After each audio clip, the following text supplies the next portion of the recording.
بسم اللہ الرحمن الرحیم۔ ملفوظات حضرت مسیح موعود علیہ الصلوۃ والسلام، 31 اگست سن 1901۔ فرمایا میرا انکار نہیں ہے، بلکہ یہ اللہ اور اس کے رسول صلی اللہ علیہ وسلم کا انکار ہے، کیونکہ جو میری تکذیب کرتا ہے وہ میری تکذیب سے پہلے معاذ اللہ تعالیٰ کو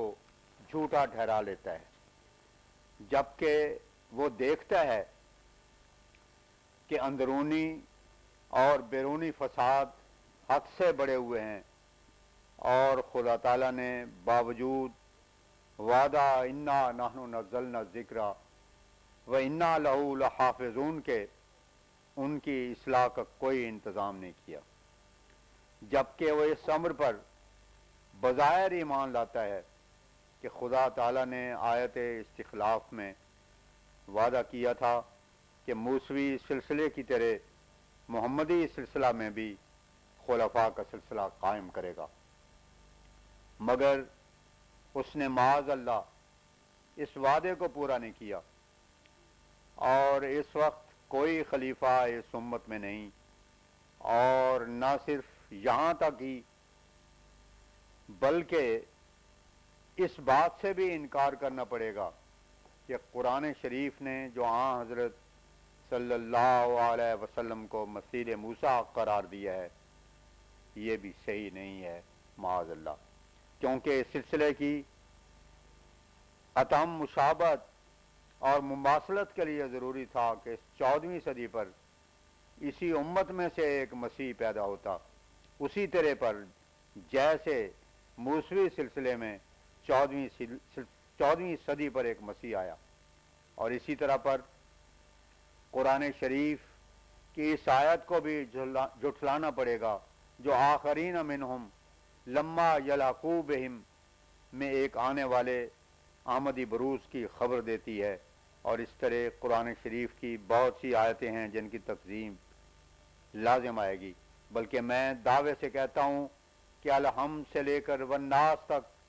سارا قرآن چھوڑنا پڑے گا۔ پھر سوچو کہ میری تکذیب کوئی آسان امر ہے، یہ میں از خود نہیں کہتا بلکہ خدا کی قسم کھا کر کہتا ہوں کہ حق یہی ہے کہ جو مجھے چھوڑے گا اور میری تکذیب کرے گا وہ زبان سے نہ کرے مگر اپنے عمل سے۔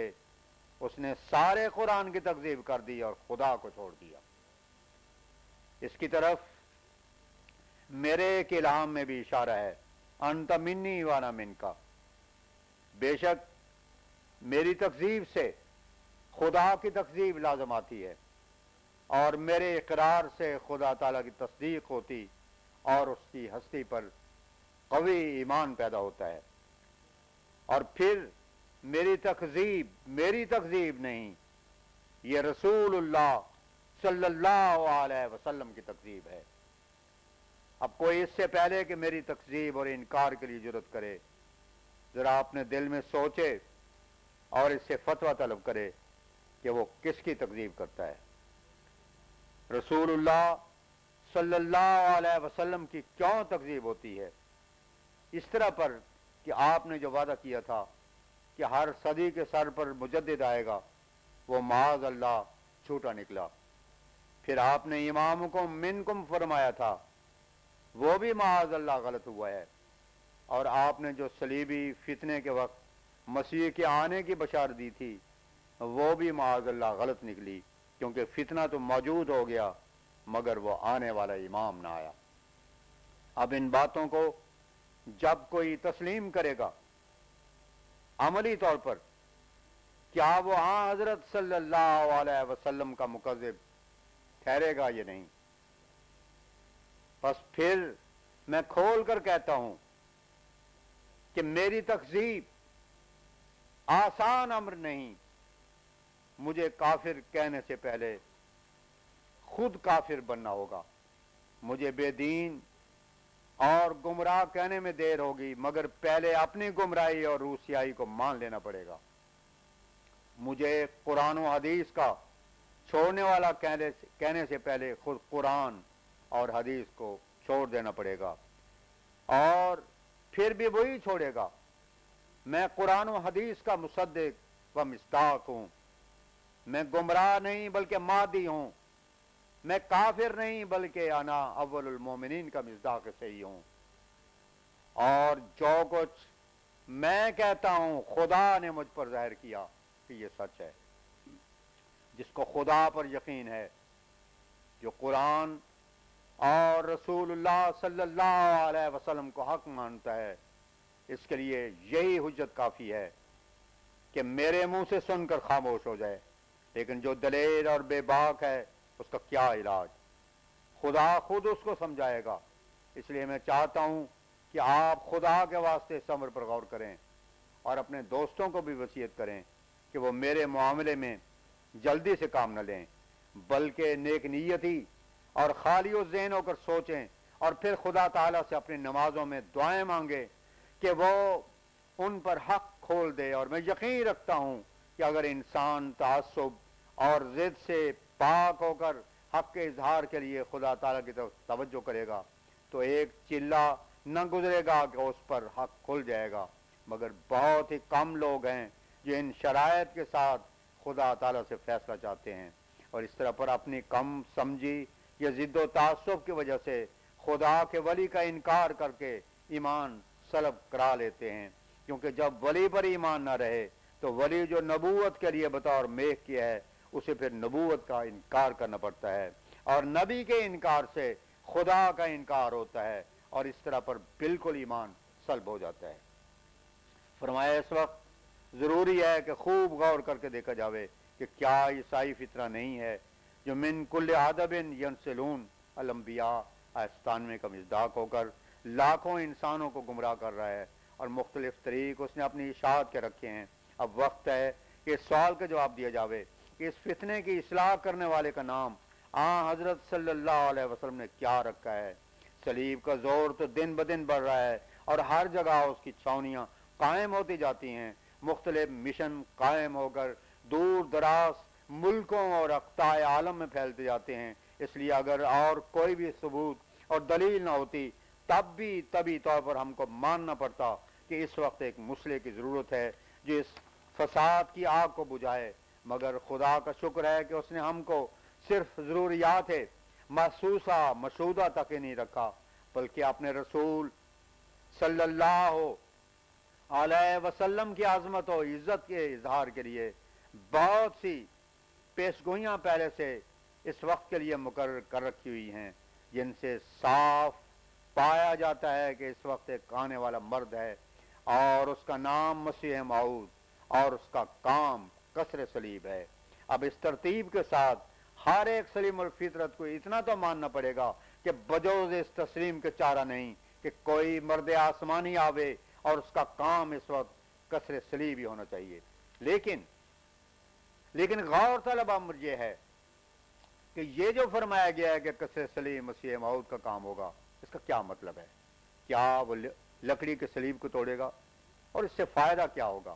صاف ظاہر ہے کہ لکڑی کے صلیب کو اگر توڑتا پھرے گا تو یہ کوئی عظیم الشان کام نہیں، اور نہ اس کا کوئی معتبر فائدہ ہو سکتا ہے۔ اگر وہ لکڑی کے صلیب توڑے گا تو اس کی بجائے سونے چاندی اور دھاتوں کی صلیبیں عیسائی بنا لیں گے، اور اس سے کیا نقصان ہوا؟ اور پھر حضرت ابو بکر رضی اللہ عنہ اور یزید اور صلاح الدین نے بہت سی صلیبیں توڑیں، تو کیا وہ اس ایک امر سے مسیح موعود بن گئے؟ نہیں، ہرگز نہیں۔ معلوم ہوا کہ اس سے یہ مراد ہرگز نہیں ہو سکتی کہ وہ لکڑی کی صلیب جو بعض مسیح عیسائیوں نے لٹکائی ہوئی ہے مسیح موعود توڑتا پھرے گا، بلکہ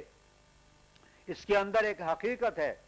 اور اس حقیقت کی تائید میں حدیث کا ایک اور لفظ یضع الحرب آیا ہے، یعنی مسیح موعود لڑائیوں کو اٹھا دے گا۔ اب ہمیں کچھ سمجھاوے کہ ایک طرف تو مسیح موعود کا یہ کام ہے کہ وہ لڑائی کے سلسلے کو یک دفعہ اٹھا دے اور دین کے لیے لڑائی کا نام لینا حرام سمجھا جاوے، اور دوسری طرف یہ بھی صاف ثابت ہوتا ہے کہ وہ زمانہ امن کا زمانہ ہوگا، اور سلطنت عادل سلطنت ہوگی، جس سے اور بھی تقویت ہوتی ہے اس منشا کی کہ اس وقت لڑائیاں حرام ہوں گی۔ اچھا، لڑائیاں ہوں گی نہیں اور صلیب توڑنا مسیح موعود کا کام ہے، پھر سوچ کر دیکھو کہ ہمارے اس دعویٰ کی تائید صاف طور پر ہوتی ہے یا نہیں کہ صلیب توڑنے سے یہ لکڑی یا پیتل وغیرہ کے صلیبیں جو عیسائی شرک کے طور پر گلے میں لٹکائے پھرتے ہیں توڑنا مراد نہیں ہے، بلکہ یہ لفظ ایک اور حقیقت کی طرف اشارہ کرتا ہے، اور وہی ہے جو ہم لے کر آئے ہیں۔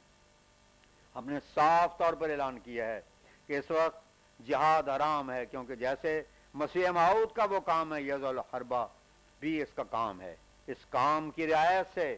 ہم کو ضروری تھا کہ جہاد کے حرام ہونے کا فتویٰ صادر کریں۔ بس ہم کہتے ہیں کہ اس وقت دین کے نام سے تلوار یا ہتھیار اٹھانا حرام اور سخت گناہ ہے۔ ہم کو ان وحشی سردیوں پر افسوس آتا ہے کہ وہ آئے دن جہاد کے نام سے بعض وارداتیں کر کے جو دراصل اپنا پیٹ پالنے کے لیے کرتے ہیں، اسلام کے نام کو بدنام کرتے ہیں اور امن میں خلل انداز ہوتے ہیں۔ ایک سچے مسلمان کو ان وحشیوں کے ساتھ کوئی ہمدردی نہیں ہونی چاہیے۔ تو پھر یکسر الصلیب کا کیا معنی ہے؟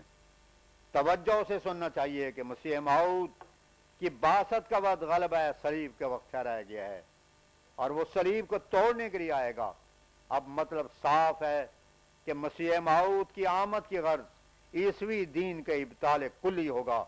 اور وہ حجت اور براہین کے ساتھ جن کو آسمانی تائیدات اور خوارق اور بھی قوی کر دیں گے، اور صلیب پرستی کے مذہب کو باطل کر کے دکھا دے گا، اور اس کا باطل ہونا دنیا پر روشن ہو جائے گا، اور لاکھوں روحیں اعتراف کریں گی کہ فی الحقیقت عیسائی دین انسان کے لیے رحمت کا باعث نہیں ہو سکتا۔ یہی وجہ ہے کہ ہماری ساری توجہ اس صلیب کی طرف لگی ہوئی ہے۔ صلیب کی شکست میں کیا کوئی کسر باقی ہے؟ موت مسیح کے مسئلے نے ہی صلیب کو پاس پاس کر دیا ہے، کیونکہ جب یہ ثابت ہو گیا کہ مسیح صلیب پر مرا ہی نہیں بلکہ وہ اپنی طبی موت سے کشمیر میں آ کر مرا، تو کوئی عقل مند ہمیں بتائے کہ اس سے صلیب کا باقی کیا رہتا ہے۔ اگر تعصب نے اور ضد نے بالکل ہی انسان کے دل کو تاریک اور اس کی عقل کو ناقابل فیصلہ نہ بنا دیا ہو، تو ایک عیسائی کو بھی یہ اقرار کرنا پڑے گا کہ اس مسئلے سے عیسائی دین کا سارا تاروپود دھڑ جاتا ہے۔ غرض یہ بات بالکل صاف ہے کہ مسیح موعود کو اللہ تعالیٰ اس وقت بھیجے گا جب صلیب کا غلبہ ہوگا، جس سے مراد یہ ہے کہ صلیبی دین کا فتنہ بڑا ہوا ہوگا، اس کی اشاعت اور توسیع کے لیے ہر ایک قسم کے ہیلوں کو کام میں لایا جائے گا، اور دنیا میں وہ ظلم و زور جس کا دوسرے لفظوں میں شرک اور مردہ پرستی نام ہو سکتا ہے پھیلایا جاوے گا۔ اس وقت اللہ تعالیٰ جس شخص کو بھیجے گا اس کا کام یہی ہوگا کہ اس ظلم و زور سے دنیا کو پاک کرے اور مردہ پرستی اور صلیب پرستی کی لعنت سے دنیا کو بچائے۔ اس طرح پر وہ صلیب کو توڑے گا۔ بظاہر یہ تناقض معلوم ہوتا ہے کہ اس کے کاموں میں سے یضع الحربہ بھی ہے کہ وہ لڑائیاں نہ کرے گا، اور صلیب کے توڑنے میں لڑائیوں کی ضرورت ہے۔ یہ تناقض سطحی خیال کے آدمیوں کو نظر آتا ہے جنہوں نے مسیح موعود کی آمد اور بعثت کی غرض کو ہرگز نہیں سمجھا، حالانکہ یضع الحربہ کا لفظ ہی کسر صلیب کی حقیقت کو بتاتا ہے کہ اس سے مراد، جیسے کہ میں نے ابھی بیان کیا ہے، لکڑی یا دوسری چیزوں کی صلیبوں کو توڑنا نہیں بلکہ صلیبی ملت کی شکست ہے، اور ملت کی شکست بینہ اور براہین سے ہوگی، جیسا کہ اللہ تعالیٰ فرماتا ہے لِيَهْلِكَ مَنْ هَلَكَ عَنْ بَيِّنَةٍ الانفال آیت 43۔ بہرحال ہمارے مخالف علماء